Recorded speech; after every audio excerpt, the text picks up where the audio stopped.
Cambiamos de asunto, nos centramos en lo que se conoce como el caso Conexión Ganadera. Habló el cardenal Daniel Sturra, quien lamentó la afectación a algunas entidades de la Iglesia Católica por invertir en estos fondos. En ese sentido, aseguró que la Iglesia tiene distintas obligaciones que cumplir, por lo cual realizan inversiones cuando reciben donaciones. Las iglesias son instituciones que tienen una cantidad de obligaciones que cumplir. Por ejemplo, el pago de salarios a las personas que trabajan, desde la limpieza a trabajos diversos que hay. Y por lo tanto, para poder afrontar las obligaciones que se tienen, si la iglesia reciba un donativo, es lógico que trate de que ese donativo importante pueda tener una devolución en intereses. Y entonces es natural que si ha recibido algún legado, alguna donación importante, trate de invertirla para que le dé rédito. La Iglesia Católica no es un organismo compacto, en el sentido que hay congregaciones religiosas, instituciones sociales, mutualistas, clubes deportivos, etc. Un conjunto enorme de instituciones que de algún modo forman parte de la Iglesia. Pero cada institución de estas, que tiene muchas obligaciones, tiene a su vez su autonomía económica. Es decir, el obispo no es el que controla las economías de las distintas instituciones de la Iglesia. Y entonces cada una tomará, de acuerdo a sus posibilidades y asesoramientos, las medidas pertinentes con respecto al patrimonio que tiene.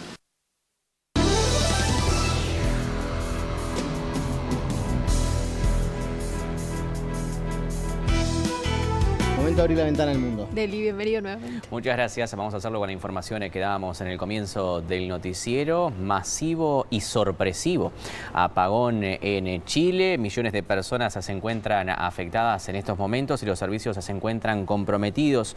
Un apagón de gran magnitud sacudió a Chile, dejando a millones de personas sin electricidad en diversas áreas del país. El coordinador eléctrico de Chile informó que alrededor de las 15:16 hora local de hoy, de ese país, se registró el corte de energía que afectó a diversas comunas de Santiago y a varias regiones del país, desde Arica en el norte hasta Los Lagos en el sur. Entre las zonas más perjudicadas destaca la región de Antofagasta. El apagón también dejó fuera de servicios los servicios básicos, incluidos el metro de Santiago y la empresa de ferrocarriles del estado, así también como los hospitales. Bueno, y desde el gobierno hablaron acerca de este apagón. Dicen que no hay ninguna razón para pensar que el apagón en el país se trate de un ataque. El origen de este corte se trataría de una desconexión en la línea de transmisión, una de las líneas de transmisión del Norte Chico.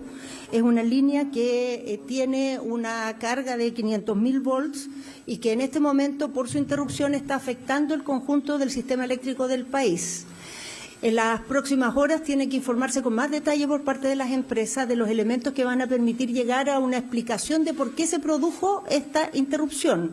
Sin embargo, ya con los elementos que hay a estas alturas, no hay ninguna razón para pensar o suponer que detrás de esto hay algún ataque. Se trataría de una falla propia del funcionamiento del sistema. Desde el mismo momento que se provocó el corte, se han comenzado a hacer los trabajos para recuperar el servicio eléctrico en el país. Ello debiera suceder en las próximas horas y el coordinador eléctrico va a salir próximamente directamente a hablar con la prensa y a entregar detalles de los trabajos que se están haciendo para ir reponiendo el servicio gradualmente. Lo que se puede demorar un poco más es el funcionamiento del servicio de las empresas mineras, pero lo que es el uso habitual que los ciudadanos hacemos, en las próximas horas debiera gradualmente empezar a normalizarse. Ahora, pese a eso, hay algunas medidas que todos tenemos que tomar para evitar que esta situación que estamos viviendo en este momento afecte, y la principal es que si no hay algo urgente que obligue a trasladarse, es mejor no hacerlo. Los servicios más sensibles que pueden verse afectados por el corte tienen sistemas de respaldo que están respondiendo y no tenemos en este momento ningún reporte de que ello no esté sucediendo. Y con eso me estoy refiriendo especialmente al sistema de salud, a toda la red hospitalaria, aparte de que en este momento están actuando. Vamos a cambiar de información, vamos a hablar de la guerra entre Rusia y Ucrania y una sesión de la ONU para poner fin a esta guerra. Uruguay votó a favor de esta iniciativa. Nuestro país fue el único en el Mercosur con esta postura, en tanto que Argentina, Paraguay y Brasil se abstuvieron. Uruguay fue el único país del Mercosur que en la ONU votó este lunes para que Rusia ponga fin a la guerra en Ucrania. Las Naciones Unidas votaron una resolución para exigirle a Rusia que retire sus tropas del territorio ucraniano. La Asamblea General de las Naciones Unidas se reunió en Nueva York para discutir sobre la guerra entre Ucrania y Rusia a 3 años del inicio de la invasión de Moscú. En ese marco se propuso una moción para votar un texto donde se le exige al gobierno de Vladimir Putin que retire sus tropas de territorio ucraniano. Dicho texto reitera el compromiso con la soberanía, la independencia, la unidad y la integridad territorial de Ucrania, así como el pedido explícito de retirar de inmediato, por completo y sin condiciones todas sus fuerzas militares. La resolución logró 93 votos a favor, con 18 en contra y 65 abstenciones. Nuestro país fue la única nación que votó a favor, nación integrante del Mercosur. Argentina, Brasil y Paraguay decidieron no acompañar el texto y abstenerse de la votación. Esto marca un cambio en la posición argentina, por ejemplo, ya que su presidente Javier Milei había mostrado un acercamiento con el mandatario ucraniano Volodymyr Zelensky. Ahora, con Donald Trump en el gobierno de Estados Unidos, el jefe de Estado argentino modifica su postura. Precisamente Estados Unidos y Rusia se pronunciaron juntos en votaciones sin precedentes en la ONU sobre el conflicto en Ucrania. Primero en la Asamblea General y luego en el Consejo de Seguridad, abogando por una paz rápida sin defender las fronteras y la integridad territorial de Ucrania ni condenar al agresor. Bueno, y ahí lo decía Rosario Lema en el tape, ¿no? Este giro, este cambio del presidente Javier Milei con el presidente ucraniano Zelensky, bueno, que todo asevera esta nueva geopolítica que impulsa el presidente de Estados Unidos, Donald Trump. Vamos a establecer contacto con Claudio Fantini, analista y periodista internacional de esta casa. Claudio, ¿cómo estás? Muy buenas tardes para ti. ¿Qué tal? Muy buenas tardes, Deli. Un gusto saludarte. Lo mismo, digo, vamos a analizar un poquito a ver este giro que ha tomado Javier Milei. ¿Por qué crees que da este giro y ahora esta nueva postura? Bueno, tendría algún viso de seriedad si lo hubiera hecho por algo ocurrido en los campos de batalla, por ejemplo, que Ucrania hubiese cometido algún visible crimen de guerra, que Zelensky hubiera hecho algo visiblemente espantoso. No ocurrió nada en la guerra, no hubo ninguna razón seria y justificable para cambiar tan abruptamente de posición, para dar semejante giro copernicano. Como ustedes recordaban allá en el estudio, Milei fue hasta efusivo apoyando a Volodymyr Zelensky y recibió del gobierno ucraniano una de las condecoraciones más importantes que Ucrania da a las personalidades de otros países. Y sin embargo, abruptamente giró en su posición y se situó en la vereda contraria. La única razón es que está Trump en la Casa Blanca y el alineamiento total y absoluto de Javier Milei con Trump lo hizo tomar esta posición al precio de un giro copernicano verdaderamente bochornoso. Claro. Y hablando políticamente, ¿qué daños le puede ocasionar esto al propio presidente Javier Milei, a tu entender? Bueno, creo, Deli, que primero impacta negativamente en la la supuesta inteligencia, solidez, en el conocimiento de las cosas, en la intelectualidad del presidente y en la coherencia que siempre elogió de sí mismo. Esto impacta de lleno porque ya son muchos los puntos en los que muestra una incoherencia absoluta. El candidato que se llenó la boca hablando en contra de la casta para referirse a los políticos tradicionales con todos los vicios que tienen de habitar el escenario del poder, bueno, acaba de nombrar por decreto a 2 jueces de la Corte Suprema. Uno de ellos es el más controvertido de todos los jueces, Ariel Lijo, un hombre sospechado de estar siempre durmiendo los procesos, haciendo favores políticos desde Comodoro Pi, que es la sede de la justicia federal. Bueno, acá quedó al desnudo que no hay tal coherencia, pero además, Deli, lo que queda al desnudo es la falta de conocimiento, la negligencia con que el presidente argentino se ha movido en el escenario internacional.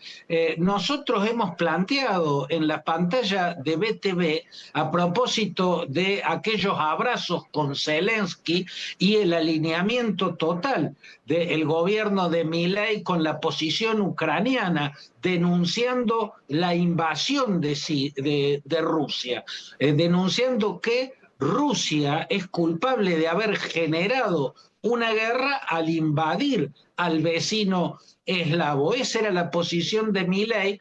Cuando eso ocurrió, en esta pantalla explicamos que parecía no darse cuenta Javier Milei de que estaba quedando a contramano de Donald Trump. Él en ese momento y ahora también ya admiraba eufóricamente a Donald Trump, lo elogiaba todo el tiempo, se había alineado totalmente con Donald Trump y parecía desconocer que Donald Trump desde hace mucho es considerado un aliado, un hombre muy cercano al jefe del Kremlin. A esto lo saben todos los gobernantes europeos, los gobernantes de Canadá, la clase política norteamericana lo conoce. Esto empezó a plantearse en las primarias del 2015, cuando Trump debutó en política, entrando a las primarias del Partido Republicano como un outsider, ¿no? En ese momento sorprendía mucho cada vez que en los debates de los precandidatos Trump ponía de ejemplo a Vladimir Putin como modelo de líder y elogiaba el modelo político ruso, el de la autocracia, aquel donde el presidente está muy por encima de la Duma, el poder legislativo, y muy por encima del poder judicial, y donde tiene el derecho incluso de censurar y perseguir a la prensa y a los opositores. Cuando hacía eso llamaba mucho la atención, y esto era en la campaña electoral que lo llevó a la primera presidencia. Otro hecho que se agregó y que alimentó la sospecha de la relación oscura, de un vínculo oscuro entre Trump y Putin, fue el ataque de los escuadrones de hackers que responden al Kremlin a la campaña electoral de Hillary Clinton para ayudarlo a Trump a que gane la elección. Todo el dispositivo que tienen las redes, el Kremlin, estuvo difundiendo fake news, y todas contra Hillary Clinton y a favor de Donald Trump, ¿no? Después sucedieron otros hechos. Ya a esa altura muchos líderes republicanos, como el respetadísimo senador por Arizona, John McCain, quien en su lecho de muerte le pidió a su familia que le prohibieran la entrada a su funeral a Donald Trump, ¿no? Lo denunciaban también el ex vicepresidente Dick Cheney, Arnold Schwarzenegger, por entonces gobernador de California, Mitt Romney, el clan Bush todos hablaban del vínculo oscuro entre Trump y Vladimir Putin. Quedó a la vista también en la cumbre de Helsinki del 2018. Quedó totalmente expuesto en ese encuentro en la capital de Finlandia entre Vladimir Putin y Donald Trump, que tenían una relación muy estrecha entre ellos. Claramente hay una identidad ideológica. Los dos son ultraconservadores. Se lo planteó Hillary Clinton en la cara, casi que lo llamó de Putin puppet, ¿no? El títere de Putin. Lo volvió a plantear en esta última campaña electoral, en el debate con Donald Trump, Kamala Harris.